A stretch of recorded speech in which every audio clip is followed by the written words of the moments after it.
Donner de la visibilité en ces temps de crise sanitaire et de préparation au référendum, c'est sous cet angle que se sont déroulés les échanges entre le ministre des Outre-mer et les acteurs économiques, une rencontre qui s'est tenue ce matin à l'hôtel de la Province Sud.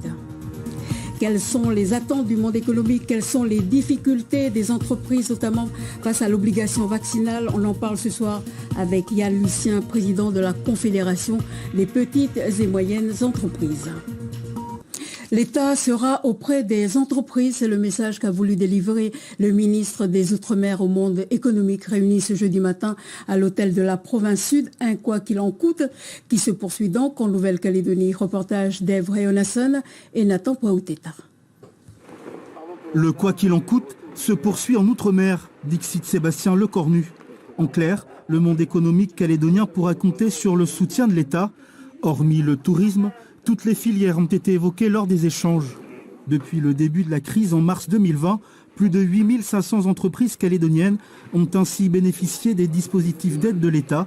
Cela représente plus de 31 milliards de francs. Le quoi qu'il en coûte se termine dans l'Hexagone parce que la crise se termine dans l'Hexagone. Il continue en Outre-mer, y compris dans les deux collectivités du Pacifique, la Polynésie française et la Nouvelle-Calédonie. Donc ça, évidemment, on continue d'être là.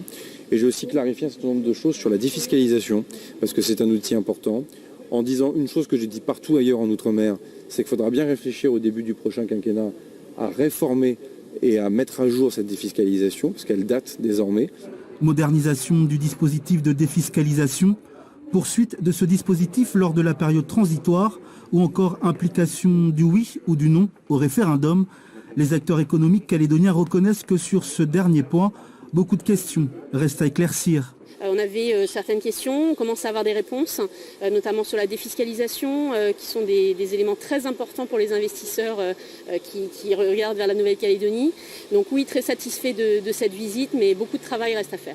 Nous lui avons fait part de nos inquiétudes en matière sanitaire, économique et sur l'avenir institutionnel, et avec cette forte volonté de pouvoir construire ensemble, rapidement, sans plus attendre, le modèle de demain. À noter enfin que sur le volet des comptes publics et sociaux, le ministre des Outre-mer attend qu'il y ait des réformes en Calédonie pour des finances saines et à l'équilibre. Invité de ce journal, Yann Lucien, président de la Confédération des petites et moyennes entreprises de Nouvelle-Calédonie. Bonsoir. Bonsoir Thérèse. Vous avez participé aux échanges ce matin avec le ministre des Outre-mer. Qu'attendiez-vous de cette rencontre? Alors on en attendait beaucoup.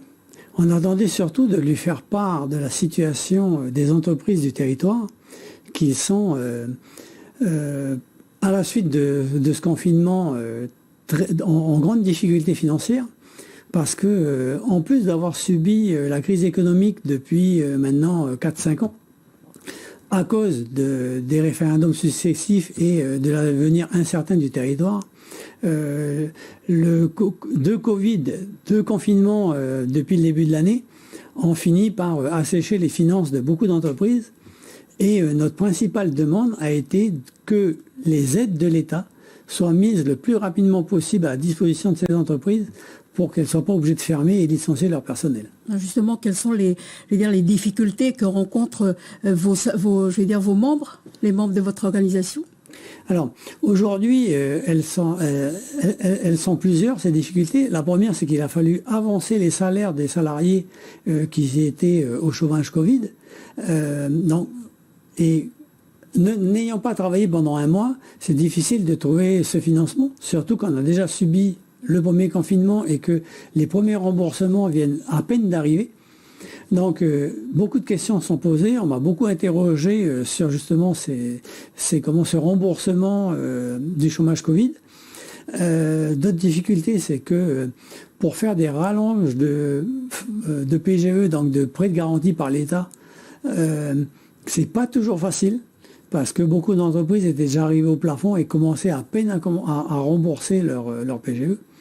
De plus, pour pouvoir bénéficier du Fonds de solidarité État, il faut attendre les documents qui vont arriver que ce mois d'octobre et on commencera à toucher les aides à la fin de l'année, à la fin du mois d'octobre, voire début novembre.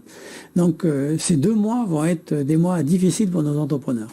Yann Lucien, restez avec moi, on vous retrouve à la fin de ce journal. Mardi, vous avez réagi dans un communiqué sur l'obligation vaccinale et vous parliez de tensions dans les entreprises à cause justement de cette obligation vaccinale. Justement, depuis la reprise, comment les entreprises vivent-elles cette mesure? Alors, il faut bien distinguer les différents types d'entreprises. En Calédonie, on a 3 types d'entreprises. Les artisans, qui sont souvent tout seuls, indépendants, avec de temps en temps 1 ou 2 salariés. Les petites PME, qui vont en moyenne jusqu'à 10 salariés. Et puis, les grosses entreprises du style la SLN, du style Enercal, voilà, des boîtes où il y a beaucoup de... Elles n'ont pas du tout la même approche de l'obligation vaccinale. Je vais vous donner un exemple. Dans les toutes petites PME, dont fait partie mes entreprises, mes salariés ne voulaient pas se faire vacciner au début de la vaccination. Et à force de dialogue avec eux, je suis arrivé à faire vacciner 5 salariés sur 6. Le 6e ne veut pas. Donc je lui dis, je ne vais jamais t'obliger à te vacciner. Par contre, il y a un protocole qui existe que j'ai mis en place. Et avec ce protocole, il en a pris connaissance et il sait que quand il vient dans l'entreprise, il a des obligations, celle du port du masque, celle de se laver les mains, celle de rester à son poste de travail. Et quand il se déplace ou qu'il touche quelque chose, il a son gel hydroalcoolique et son petit chiffon et il nettoie ses surfaces de travail. Donc c'est du sur-mesure que vous appliquez dans... C'est du sur-mesure pour les petites entreprises. Aujourd'hui, le souci que l'on a, qui nous sont remontés, ce sont des entreprises qui imposent la vaccination à leurs sous-traitants, alors qu'elles ne sont pas soumises à la vaccination. Voilà. Ça, c'est un souci. Et donc, nous, dans notre communiqué, ce que l'on dit, c'est mettons l'obligation vaccinale qu'aux personnes qui sont réellement en contact avec le Covid, du genre le corps médical, mais aussi leurs sous-traitants, parce que leurs sous-traitants vont forcément venir dans ces centres hospitaliers ou ces EHPAD. Et pour le reste, laissons les entrepreneurs discuter avec leurs salariés et trouver des solutions entre elles. Yann Lucien, question d'un internaute, ne craignez-vous pas des troubles en cas de licenciement? Est-ce qu'il y a des licenciements si le salarié n'est pas vacciné? Pour le moment, il n'est pas question de licencier du personnel, pour plein de raisons. La première, c'est qu'on a un gros manque de personnel sur le territoire, qu'on ne trouve pas à recruter. Donc je ne vois pas pourquoi on va supprimer un emploi alors qu'on en a besoin. Deuxièmement, c'est facile, c'est relativement facile d'adapter un poste de travail. Je ne dis pas qu'on pourra reclasser toutes les personnes, mais on pourra, d'ici la fin de l'année, si on arrive avec le pass sanitaire et avec la vaccination qui se poursuit et à un rythme assez soutenu, arriver à l'immunité collective, et donc il y aura forcément 30% de la population qui ne seront pas vaccinés. Celles-là feront partie, ce sont des salariés qui ne voudront pas se faire vacciner. Personnellement, je ne les obligerai pas à se faire vacciner. Yann Lucien, autre question, vous attendez beaucoup de la mise en place du fonds de compensation. Où est-ce qu'on est avec ce dispositif d'aide? Le gouvernement doit faire des demandes à l'État. Nous n'avons pas plus d'infos à l'heure actuelle. Et ce dispositif, à qui s'adresse-t-il? Alors il s'adresse à toutes les entreprises, justement, qui vont avoir des salariés qui auront attrapé le Covid ou qui seront cas contact, qui seront obligés de rester chez eux le temps de faire leurs tests pour qu'ils soient plus contagieux et de pouvoir revenir dans nos entreprises. Donc ce fonds de compensation sert à, en fait, payer ces salariés qui ne sont pas en entreprise parce qu'ils sont contagieux. Toute dernière question, Yann Lucien, les entreprises, les petites entreprises du Nord et des îles sont aussi dans ces difficultés-là? Tout à fait. Il n'y a pas une entreprise qui n'a pas de difficultés. La province des îles a mis en place pas mal d'aides. J'ai pas encore de retour sur les entrepreneurs des îles parce que on en a beaucoup plus à Nouméa qu'aux îles, mais je me renseignerai et je vous tiendrai informé. Et au Nord?